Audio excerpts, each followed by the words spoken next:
Next up, we have African Trade and Wildlife, moderated by Louie Psihoyos. Louie, as many of you know, directed Racing Extinction and The Cove. Both have won many awards, and is the executive director of the Oceanic Preservation Society. Ready to go? I'm good. All right, cool. Are you ready? Yeah, I'm good. Last year, when we showed Racing Extinction here, I think we had just done the Empire State Building projections, and our producer and our distributor said, "Oh, nobody's going to be there on August 1st. We want to light up the Empire State Building with these projections, and all the important people will be out of New York City. It'll be a non-event. People can't afford to keep news crews working overtime on a Saturday night. It'll be a non-event." We had 939 million media views on that projection event. And we thought, well, we can't get any bigger than that.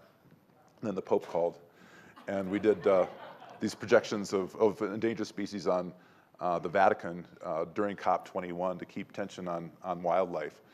I feel like that we're at this, we have reached this tipping point. And I know I've been coming to AREDAY for about 6 or 7 years. And I remember when, it always felt like we were like the resistance in a church basement, talking about this overthrow that's going to happen. And, I always, at the back of my mind, I thought, boy, we're just a bunch of losers that just don't get it. But I know that, listening to everybody in this room, I feel like, the resistance is winning. We're taking over. And it's, we're at that point where you guys, everybody in the room is working on this big, this obviously really hugely important to get onto alternative energy so we can protect the environments. I run the Oceanic Preservation Society. We're losing the oceans because of acidification. 25% of the species will be gone if we don't fix this problem. But that's protecting ecosystems. The people on this panel are the real resistance, the frontline conservationists that are working in the trenches, working on individual species issues. So we have, the next film I'm working on, this is one I came across, Damien Mander, about 3 months ago. I met him when we were in Zimbabwe. He runs the International Anti-Poaching Foundation. And to see what they're doing, what's going to happen here is I'll have everybody talk for about 7 minutes. But we'll have Damien talk first. We have Sally Coxe, who works with bonobos. Everybody knows her. She's protected about 12,000 acres. And she's the mama bonobo, I guess is what they call you. And Dave Weider, you work with Wildlife Solutions. You'll talk about 7 minutes on that. And then we'll sort of open it up and try to keep it really informal. But my goal with this is there's a lot of people in the room that can help these guys out. And I've seen what Damien does out in the field with almost nothing, just turning things around in that country. And it's hugely important. There's people here with resources. There's people that have ideas that can help these guys. So let's not just have this be a presentation where you're listening to what's going on. Think of ways that you can help them because they're doing the frontline work. Damien, you want to take it away at first? Yeah, right. Thanks very much, Louie. And thanks everyone for being here. I finished up in Iraq in 2008. I worked, previous life, a special operations sniper. Did 3 years in Iraq. 2009, I arrived in Southern Africa and started traveling around and seeing what was going on with wildlife. And something hit me very hard. I realized that as a species, we're willing to put as much into protecting our national interests with the military budgets, our local interests with law enforcement budgets, but when it comes to looking after our natural world, we struggle with contemplating putting money towards those guys that are out there on the front lines every day, protecting the heart and lungs of the planet. And I arrived in Southern Africa and saw rangers, these are anti-poaching rangers who are out there, some of them patrolling in bare feet and with minimal resources. And it didn't add up. Something didn't add up for me. There's a huge imbalance there. So I didn't love the drones that patrol the skies in Iraq. I didn't love the defense budgets we had. The night vision goggles that I used to throw into my backpack like a $2 piece of equipment. I only loved what a little bit of that could have done for those guys that are out there on the front lines. And so we set up an organization, the International Anti-Poaching Foundation, now operating in 5 countries throughout Southern Africa. Our job is to go out there on the front lines every day and protect what we have left. Now, you guys in the room here, you guys are actually the solution, not me. I go to work every day knowing that. Our job is to buy you guys time to stop the hemorrhaging on the front lines of the world wildlife war. And whether you like it or not, an international community is going to be becoming increasingly reliant on guys like me with the skills I have to hold on to what we have left. Because out there at ground zero, it's a war zone.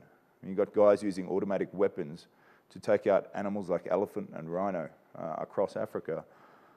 It requires a certain skill set. And I get frustrated when you see organizations try to fluff this thing up and say, you know, we've got to do this and do that. You know, before we do anything, we've got to stop the hemorrhaging.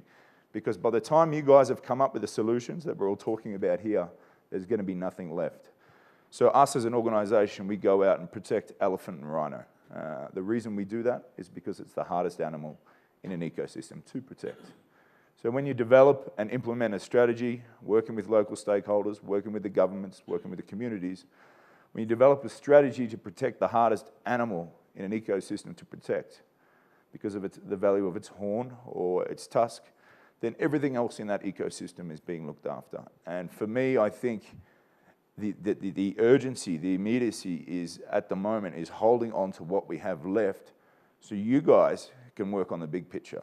And so that, for us at ground zero, that is what we do. We stop the hemorrhaging. We're now operating through Zimbabwe, South Africa, Mozambique. One of our projects specifically has played a huge part in taking the curvature of rhino poaching in Kruger National Park, which has 40% of the world's remaining rhino. 40% of one of the most iconic species on this planet, an animal that has hardly evolved for 50 million years, an animal which, to me, represents Mother Nature itself.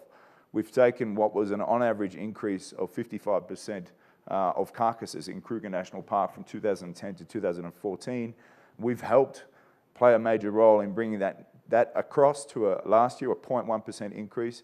And now so 2 weeks ago, the Minister has just announced a 23% decrease of rhino poaching in Kruger National Park. And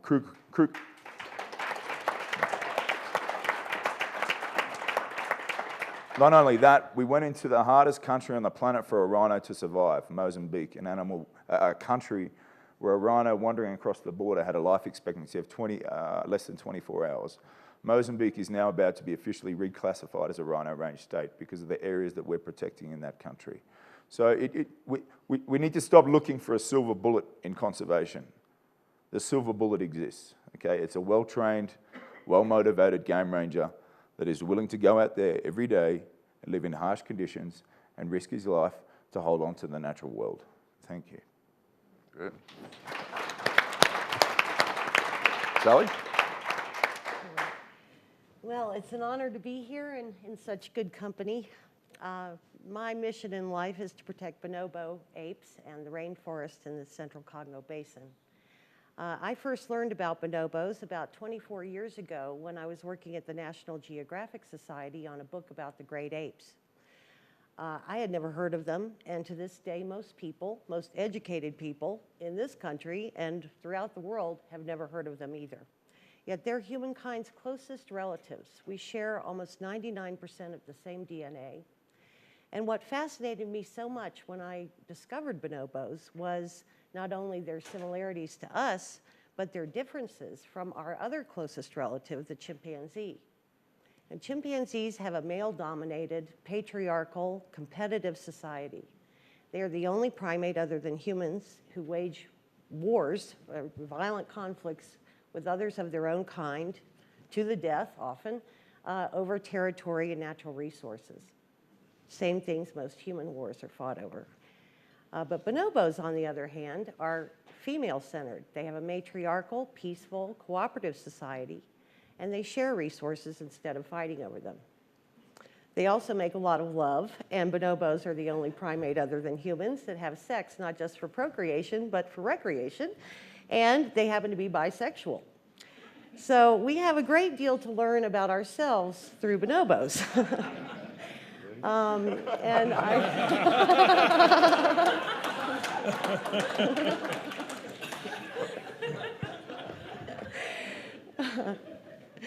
anyway, yeah, so, But unfortunately, they're very endangered. And they only live in one country in the world. You can show the next slide, which is the Democratic Republic of Congo, one of the largest countries in Africa, right there in the belly of Mother Africa, which has emerged from one of the worst wars in human history. It took about 5 million lives and decimated the wildlife and crippled the human population. So they live in the Central Congo Basin in some of the most remote and most pristine rainforests left in the Central Congo. Bonobos are highly endangered. There are only about 10 to 15,000 left.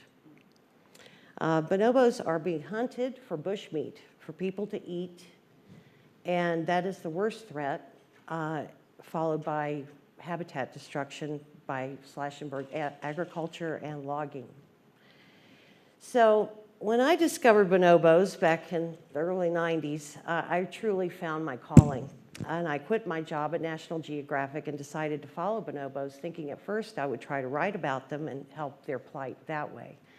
But as I began to investigate, I found there was really nothing being done to protect them. So one thing led to another, and in 1998, we founded the Bonobo Conservation Initiative. When we got started, we couldn't even get into the habitat at that time because the war was going on, but I put together a diverse group of people from different backgrounds, understanding that science alone isn't going to solve the problem. It's a people problem. You know, people are the only threat, and people are the only solution. Most notably, the indigenous people who share the habitat with the bonobos. So that's where we started. I learned the local language, and I had networked a lot earlier before the war in the Congo. And we began to have meetings with indigenous leaders and Congolese scientists to figure out, you know, how do we save this species? And what we realized was, and what the Congolese told me was, you know, a national park, a kind of protected area, because we had to protect the habitat. At that time, before there was a moratorium on logging, most of the bonobo habitat, over 50%, was already carved up in logging concessions that had been sold. So we were kind of in a race against time.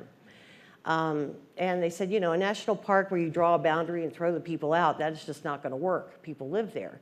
And we really knew that already. If you don't have the indigenous people who live in that forest, who have been the stewards of that forest, and many of whom have taboos against hunting bonobos that have been passed down generation after generation, these are actually where you find the best populations. If they're not on your side and leading the effort, you're just not going to win.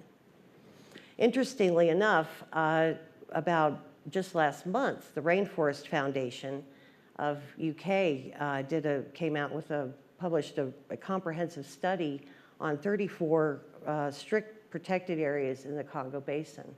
And this is where most of the conservation dollars go.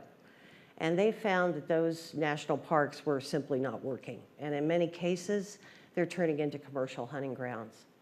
On the other hand, what our vision that we've created is the Bonobo Peace Forest, which is a constellation of community-managed nature reserves that are supported by sustainable development.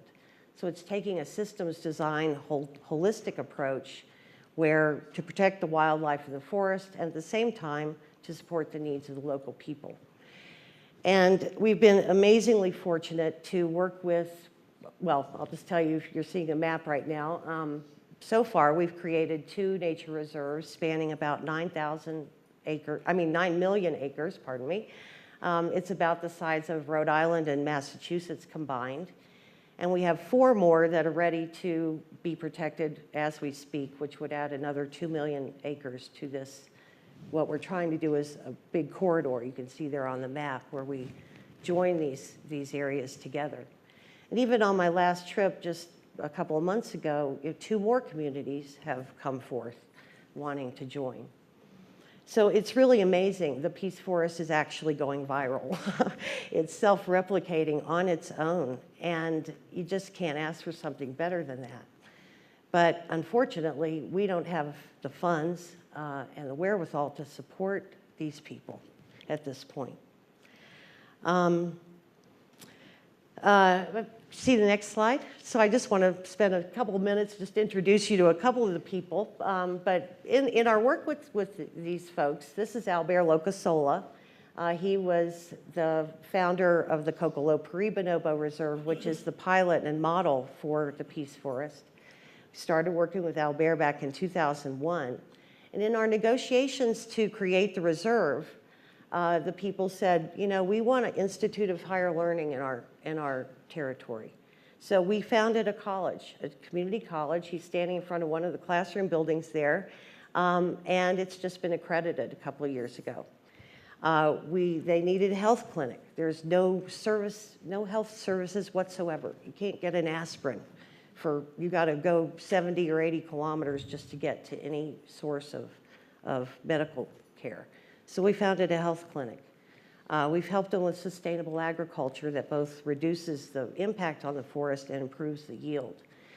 Microcredit programs with women's groups. And those kinds of programs, each community has their own needs, although across the board, they're pretty much the same, you know, with some individual differences. But we work as true partners, one-on-one. And we train them. They do all the bonobo monitoring, the surveys, scientific surveys. We bring in outside scientists to train and help and do research.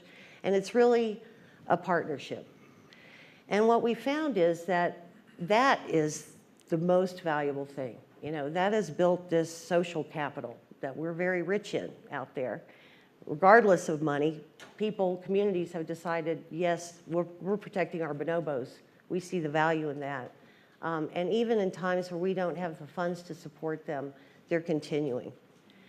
See the next slide? These guys we call them the Three Musketeers, but they are the best example of the viral effect.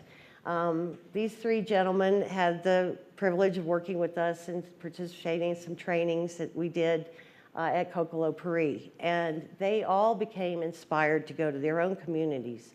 And in 2 out of the 3 cases, convinced them to stop hunting bonobos, which they had been doing, and start working with us. And they have been awesome. You know, right now, those 3 sites, we're trying to raise the funds right now to delimit them so that we can get the legal protections on their forest. Next slide. I'll just leave it at that. There's a lot more to talk about. Obviously, all of this benefits humanity too, because we're sequestering tons of carbon and producing lots of oxygen and other benefits the whole world needs. This last picture is just one I took recently in Coxe, and that's a female bonobo about to give birth. Thank you. Yes.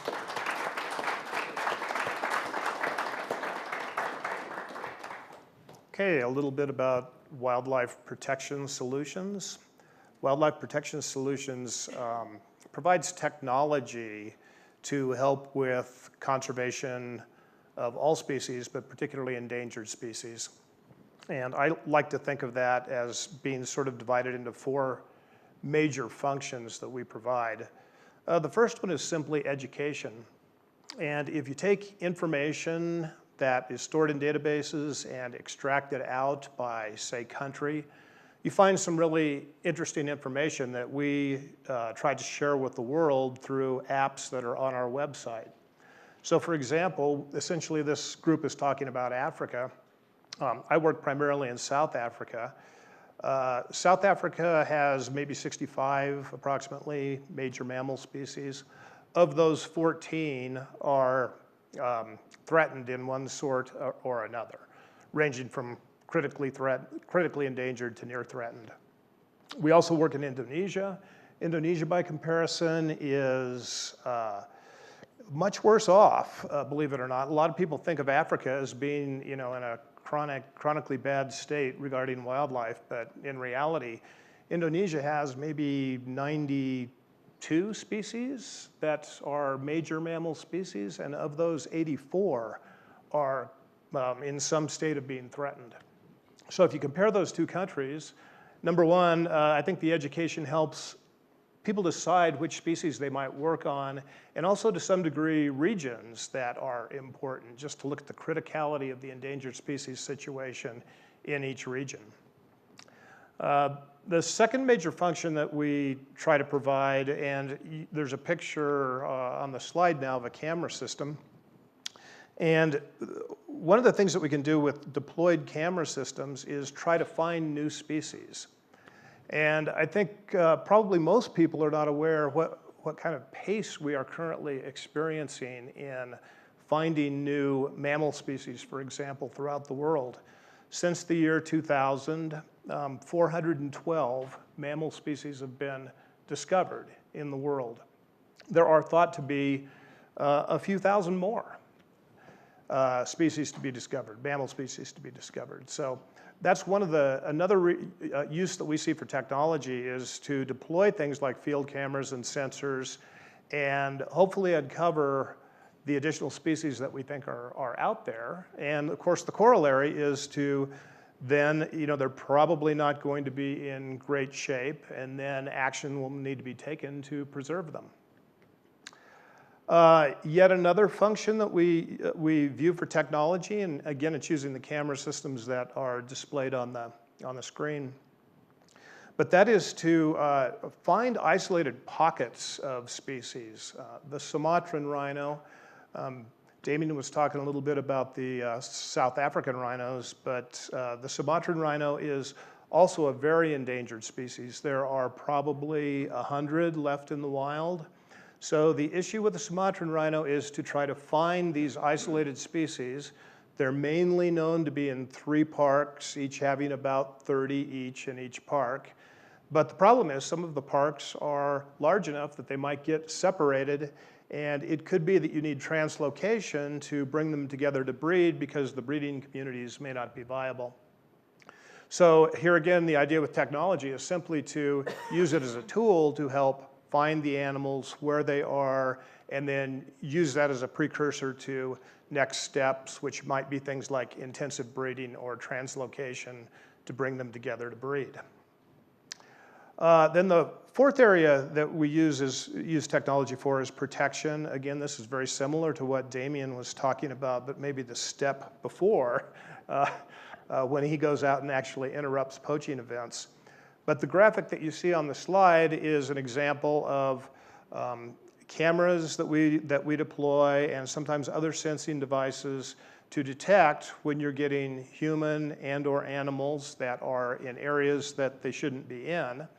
And then we use a real-time telecommunications system, which either is a system that just uses telecom, just like you use with your cell phone, or it uses sort of an amplified Wi-Fi, or it uses a repeater network where one camera talks to the next camera, which talks to the next camera, and ultimately sends out over the telecom system or over the internet pictures really anywhere you want them to go. It can go to local rangers that are protecting the species, or it can be transmitted even to where we work, which is in Colorado. And we have actually caught poachers. We've interrupted poaching events with this camera system 6 times in the last 9 months.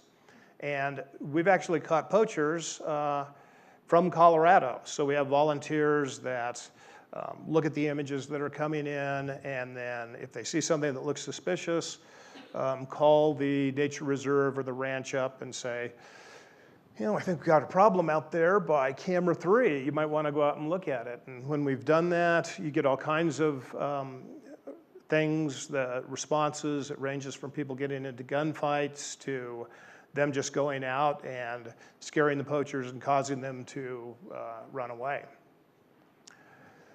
And if you could advance to the next slide, just one more quick word about one more example, I guess, of the apps that we have for education. This is a rank-ordered listing of all of the primary mammal endangered species, and they're rank-ordered by the number remaining. And when you use our app to view the most critical of the endangered species, you can sort it by the number remaining. And for me, when we first developed this, it was almost shocking. There are over 60 mammal species remaining on the earth that have fewer than 1,000 individuals. So I think that shows the criticality of the problem. if we've got 60 species with fewer than 1,000 individuals, we need to make sure that we're working as hard as we can to preserve those individuals for really all of our futures and the future of mankind. I think the world is a better place if we have the genetic diversity to have the other mammal species around with us. And so this provides a kind of a potential focus area where groups like all of ours, and I'm sure many of the groups and interest out in the audience, where you might use that to determine, well, what's an appropriate species to be working on.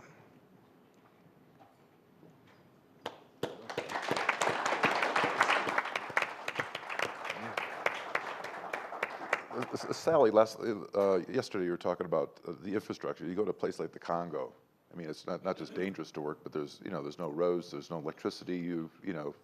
Everything has to be done on site. So, we're all talking about solar energy and alternative energy, but you have no electricity out there. Is that correct? That is correct. So somebody come to her, try to figure out how we can get some electricity out there. Solar.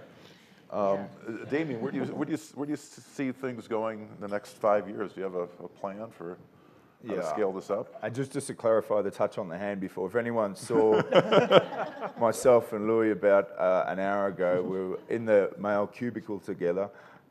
He was choking on some granola, and I was behind him trying to do some sort of Heimlich maneuver. So if anyone saw us walking out of the toilet together, there's nothing going on. Okay? What happens in Aspen?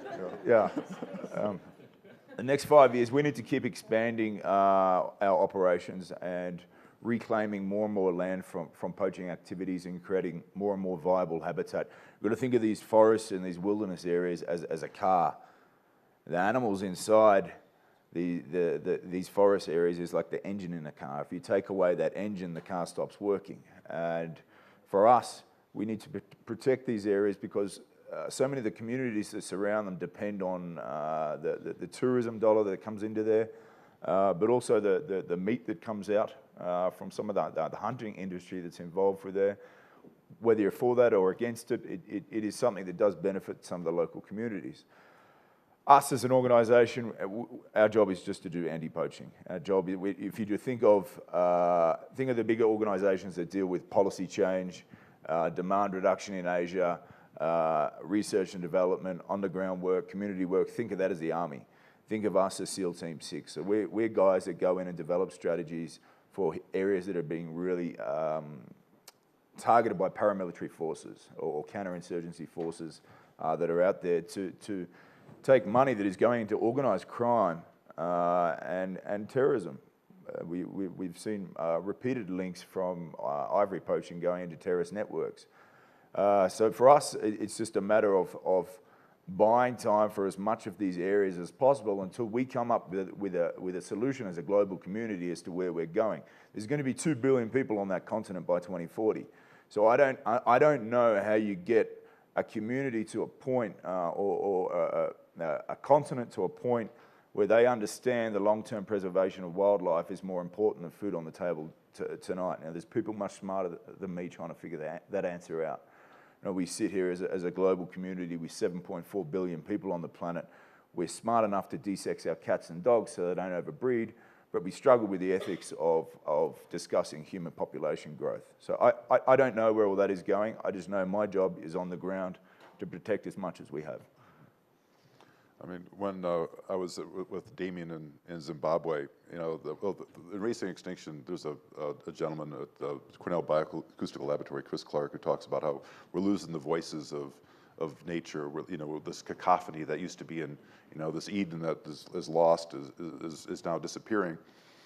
When I went out of my room at 3 in the morning in Zimbabwe, the amount of wildlife at 3 in the morning was just phenomenal.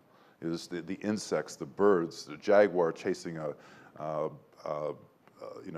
gibbons up a tree. It was just, it was incredible. I went out this morning. I just came from Europe. I got up at 4 in the morning. I opened up the door, and it's pretty dead out there. But Zimbabwe, when I got on the plane, I worked for National Geographic for almost 20 years. I was usually desperate to get out of a country. When I got out of Zimbabwe, I thought, I can't wait to get back. because of this. I think there's something that happens when you're surrounded by that much nature, that much beauty, this Eden. You think, I got to get back there. I got to do what I can do to try to protect it. Is there, like this technology that Dave has, would that be helpful? Because I'm thinking that you patrolling the fence, the rangers, you have these like basically a dirt road all along 6,000 miles of fences. So it seems like something like that would be right for key areas. It is, but the first 90% of what we do, and this is going back to basics, and realizing that the best way for us to protect an area is to get the first 90% right, and that is well-trained, well-motivated game rangers that believe their job is the most important job in the world. The last 10% is when the drones, when the technology, when the data crunching, when all that comes in. We have used drones, and we will use them again. Various camera traps, or every bit of data that we think we understand goes into the same system that was developed by the University of Maryland to identify the algorithms in Iraq and Afghanistan of where roadside bombs were being placed. They wound the tapes back from 24-hour drone surveillance and worked out to within a 93% accuracy range of where the bomb factories were. And then Delta Force goes and sorts that out, and guys like me don't get blown up. So that's the last 10%, this technology. The first 90%, I believe, and this is no disrespect to this, because the last 10% is important, but unless we have well-trained game rangers that can react to real-time intelligence, then there's no point in having a drone finding something 50 miles away, because we can't get there because there's no road network, we don't have vehicles, we don't have rangers that know what to do when they come into contact with armed poachers. So that for us is, as an organisation, is going back to basics, building our core around that first 90%, and then bringing in that last 10%, which caps it off and gives you that perfect formula for protecting these areas. Well, I was with Damien a couple weeks ago in LA, and then the next day he got mugged by 5 guys. I think they picked the wrong guy. He has a black eye there. It's put one guy in the hospital. But also a couple a couple months ago. Trying to raise bucks here, though. We don't need to go into details. Come on. But what happened about a month ago? Didn't some of your rangers working in Mozambique at we're having such an effect in Mozambique in taking money from organised crime networks that our rangers are now being attacked in their own homes. So we had guys that were taken, beaten, tortured in front of their families, their properties destroyed. What broke my heart the most is a game ranger will work their entire life for a minimal wage. They'll die with nothing but what I would consider the most valuable soul. And so that the most important possession these guys have, most valuable possession, is a bicycle. And these guys had all the bicycles destroyed by the poachers. These armed poachers that came into their villages, and that, aside from the injuries, seeing someone who has signed up to protect nature, dedicated their life to protecting nature in the most harshest conditions, but is being expected to do the job of a soldier, seeing them having their most valuable possessions destroyed is something that really sort of cut me deep. Sally, what's next for you guys? I mean, it sounds like this is, last night I started reading this book by E.O. Wilson called Half Earth, and it sounds like you're well on the way to doing it with Africa yourself. I mean, setting aside vast territories for nature seems to be essential. You have a unique way of working with the communities to try to preserve it. Are you going to be able to reach that scale, you think, to preserve the bonobos? Well, we're off to a good start. We found a model that works, and we need more. I mean, these areas we've protected, for example, Coquilopuri, it's about the size of Rhode Island. There's one road that goes down the middle of it. All the villages, about 25 villages, are all on that road. Unusually, because the people protect the bonobos, in our surveys, the density of bonobo is actually greater closer to human settlements. Why's that? Because they're protected. Oh, wow. But we do have poachers coming in, and there are armed, organized hunting groups, that are just simply hunting bushmeat. They're hunting anything that moves that can be smoked to eat. And the big problem there is that there's no other means of livelihood. So a huge part of our solution is sustainable development. It's creating other means of livelihood, but also getting in. I mean, we've had a team from WPS come in once just to take a look. We're pretty low on the technology scale out there, though, so it's going to be a little hard to implement right now, but we do need more rangers and guards on those periphery areas. And we need more money. You know, we're running on a shoestring. It breaks my heart that I can't do more now. Give some nuts and bolts here. What's your operating budget for what you do there? Well, right now our budget should be about, you know, real bare bones is about 1.2 million. It should be 3.3. That's our goal at the moment. Short-term goal. Our 5-year goal is 10 million, which is still not even that much. But with 10 million, we could put those other aside. You know, set aside those other areas, that 2 million acres, and do more to protect and sustain what we've already got under agreement. I mean, at least with the legal agreements and what we've got now, we're protecting bonobos in key areas, and these forests won't be logged. So that's a huge step, but there's a lot more to do. And it starts taking on a life of its own, but you've got to get those basic investments in so that the people can do it themselves. So, yeah. And you know, when I worked in Japan, you know, everybody said, "Oh, the poor dolphin hunters." But the poor dolphin hunters, they're driving, you know, Mitsubishis, and you know, they had the nicest houses in town, and the poachers over in, you know, we have this idea that it's not bushmeat where you are. These are, you know, those guys are living pretty good. There's sort of this ideological convenience of a poor African living in a mud hut. But these guys who are taking out rhino horns, some of these groups that are going in are getting paid up to $20,000 a night. A rhino horn is selling in Asia for up to $40,000 a pound, and one rhino horn can weigh 25 pounds. So, I mean, the guys we are going after are driving around in brand new Land Cruisers. They love designer clothes, they love smartphones, but you know, who doesn't love some of that stuff? But their job's to poach, my job's to stop them. But it's not. We're not the organisation that goes into an area where, well, put it this way, we only go into areas where animals are being targeted by paramilitary forces. We run counterinsurgency, ground level operations to protect these animals. Are we at a point where we can open this up for questions? Yeah, let's do it. Yes.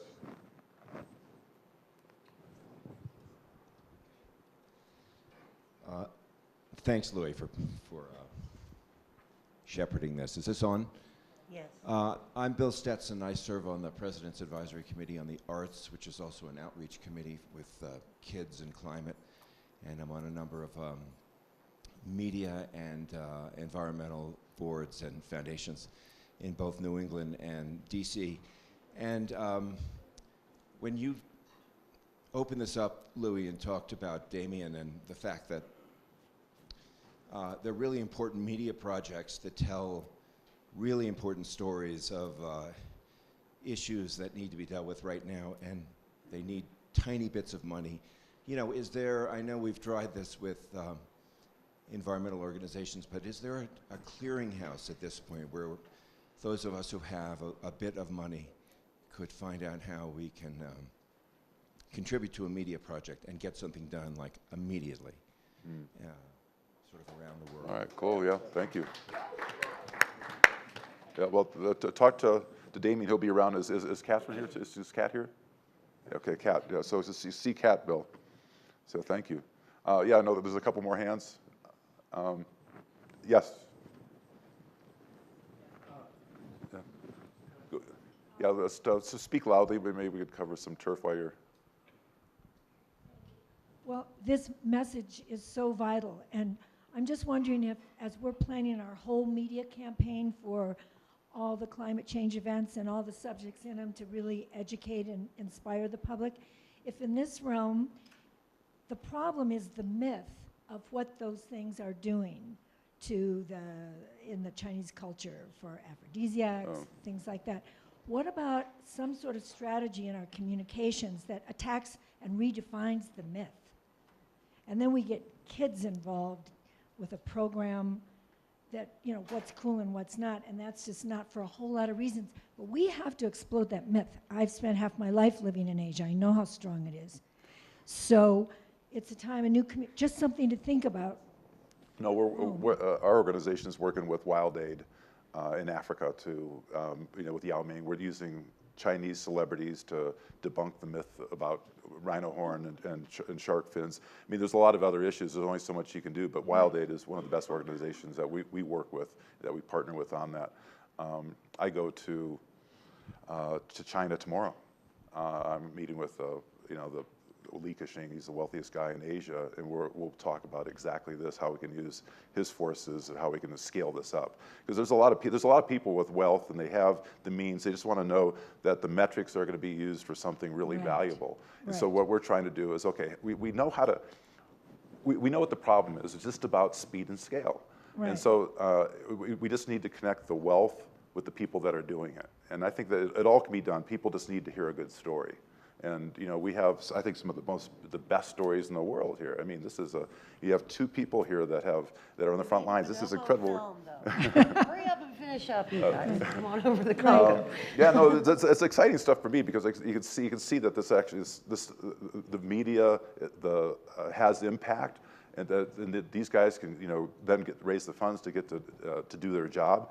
We're at an amazing time, and this is an incredible group of resistance fighters. Really proud to be affiliated with all you guys, because this is an incredible group. When we did Racing Extinction, most of those interviews were done with people in this room. So it's a great group of people. And,